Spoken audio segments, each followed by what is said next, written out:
هذا الشيلة اهداء من جارات ام طارق حي الشفاء. جادت الافكار بالشعر الجزيل في مدايح من لها قدر جليل.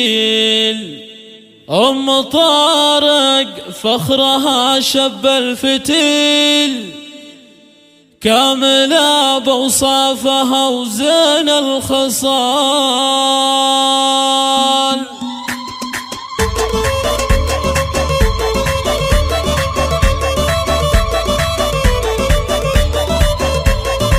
جادت الافكار بالشعر الجزيل في مدايح من لها قدر جليل. ام طارق فخرها شب الفتيل كامله بوصافها وزين الخصال. الله الله ام طارق شيخة من قدها كل جزلة المكارم عندها. بالوفا والطيب تسخر يدها والنعم بالمترفع عز وفعال. ام طارق فضلها زاهي الاثر كاسبة طيب الشهامة والفخر. رسخت بأخلاقها أحلى السير واصبحت للطايلة مضرب مثال. فقط وحصريا على استديوهات حلم العروسين.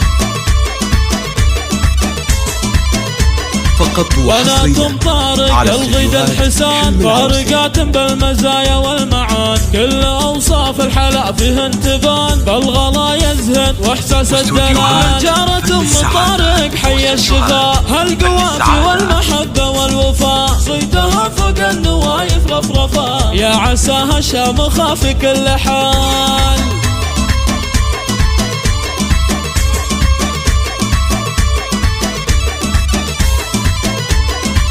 جادت الافكار بالشعر الجزيل في مدايح من لها قدر جليل. ام طارق فخرها شب الفتيل كامله بوصافها وزين الخصال. الله الله ام طارق شيخة من قدها كل جزلة المكارم عندها. بالوفا والطيب تسخر يدها والنعم بالمترفع عز وفعال. ام طارق فضلها زاهي الاثر كاسبة طيب الشهامة والفخر. رسخت أخلاقها أحلى السير واصبحت للطايلة مضرب مثال.